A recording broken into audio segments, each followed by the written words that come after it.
गांव सुनहरापुर में एक प्रसिद्ध व्यापारी रामशरण रहते थे। वे अपने ईमानदारी और दयालुता के लिए जाने जाते थे। उनके पास एक पुराना दीपक था जिसे वे हर रात अपने दरवाजे पर जलाते थे। उनका मानना था कि यह दीपक सिर्फ रोशनी नहीं बल्कि न्याय और सत्य का प्रतीक है। एक दिन की घटना, एक रात गांव में चोरी हो गई। रघु नामक एक गरीब किसान पर चोरी का आरोप लगा। गांव के सरपंच ने फैसला किया कि अगले दिन पंचायत में न्याय होगा। रामशरण की परीक्षा पंचायत में रामशरण भी बुलाए गए। सबने कहा कि रघु को सजा मिलनी चाहिए, लेकिन रामशरण ने कहा, हम बिना प्रमाण के किसी को दोषी कैसे ठहरा सकते हैं।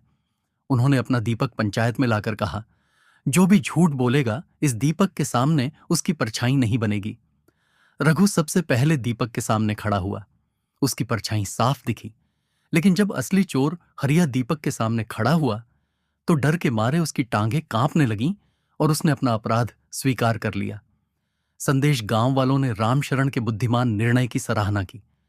इस घटना के बाद न्याय का दीपक गांव में सत्य और ईमानदारी का प्रतीक बन गया। सत्य की रोशनी कभी बुझती नहीं और झूठ की परछाई ज्यादा देर तक नहीं टिकती।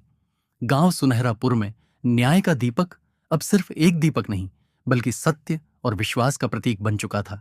गांव के लोग किसी भी विवाद को सुलझाने के लिए रामशरण की मदद लेते और दीपक को न्याय का साक्षी मानते। एक नया संकट कुछ महीनों बाद गांव में एक नया व्यापारी धनराज आया। वह बहुत अमीर था, लेकिन लालची और धोखेबाज भी। उसने गांव वालों से कहा, मेरा सोना चोरी हो गया है, जिसने चुराया है उसे तुरंत पकड़ो। धनराज ने गांव के सबसे मेहनती मजदूर गोपाल पर चोरी का आरोप लगाया। फिर हुआ न्याय का फैसला, पंचायत बुलाई गई। गांव के लोग दुविधा में थे क्योंकि गोपाल गरीब था लेकिन ईमानदार। रामशरण को फिर से न्याय करने की जिम्मेदारी दी गई। उन्होंने कहा, हम एक बार फिर न्याय का दीपक जलाएंगे। दीपक जलाया गया और दोनों, गोपाल और धनराज, को उसके सामने खड़ा किया गया। गोपाल निडर होकर दीपक के सामने खड़ा हुआ। उसकी परछाई स्पष्ट थी। लेकिन जब धनराज खड़ा हुआ तो दीपक की लौ अचानक तेज हो गई। ऐसा लगा जैसे दीपक खुद किसी झूठ को जलाने की कोशिश कर रहा हो। धनराज घबरा गया और सच उगल दिया, मैंने ही चोरी का नाटक किया था ताकि गांव वालों को बेवकूफ बना सकूं। अंतिम सीख, गांव वालों ने धनराज को गांव से बाहर निकाल दिया।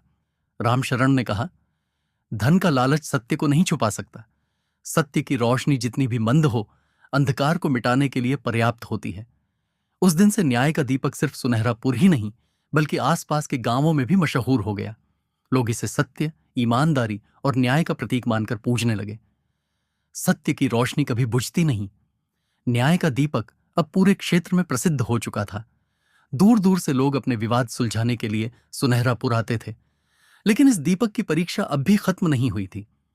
एक नया षड्यंत्र, कुछ साल बाद राजा के दरबार में एक अहंकारी और धूर्त मंत्री विष्णुदत्त को यह बात पता चली। उसने सोचा, अगर यह दीपक सच में न्याय करता है तो मैं इसे अपने फायदे के लिए इस्तेमाल कर सकता हूं। वह राजा से बोला, महाराज, यह दीपक सिर्फ एक अंधविश्वास है। अगर आप इसकी परीक्षा लेंगे तो इसकी सच्चाई सामने आ जाएगी। राजा ने आदेश दिया कि रामशरण और दीपक को राजमहल लाया जाए। राजमहल में न्याय की परीक्षा। राजमहल में एक चोरी का मामला चल रहा था। राजा का सबसे कीमती हीरा गायब हो गया था।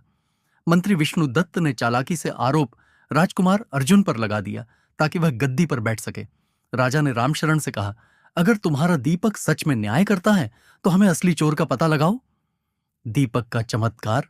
रामशरण ने दीपक जलाया और सभी संदिग्धों को उसके सामने खड़ा किया। सबसे पहले राजकुमार अर्जुन खड़े हुए। उनकी परछाई साफ दिखी। फिर अन्य दरबारी आए और सभी की परछाई दीपक की रोशनी में स्पष्ट थी। अंत में मंत्री विष्णुदत्त खड़ा हुआ।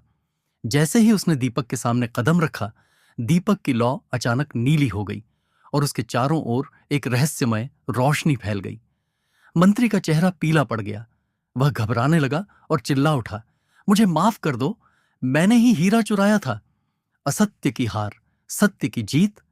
राजा को जैसे ही सच्चाई का पता चला, उसने मंत्री विष्णुदत्त को बंदी बना लिया और रामशरण को राजगुरु का सम्मान दिया। राजा ने घोषणा की, आज से इस दीपक को हम न्याय का चमत्कारी दीपक कहेंगे। यह हमेशा हमारे महल में रहेगा ताकि सत्य की रक्षा हो। अंतिम संदेश, अब न्याय का दीपक केवल सुनहरापुर का नहीं बल्कि पूरे राज्य का सत्य और न्याय का प्रतीक बन गया। जब भी कोई बड़ा निर्णय लेना होता, राजा इस दीपक को जलाकर सत्य की परीक्षा लेता। सत्य को जलाने वाले दीपक की रोशनी कभी फीकी नहीं पड़ती। अगर आपको कहानी अच्छी लगे हैं तो लाइक, कमेंट, सब्सक्राइब कीजिए और शेयर कीजिए। नमस्ते, आप सभी लोगों का दिन शुभ हो।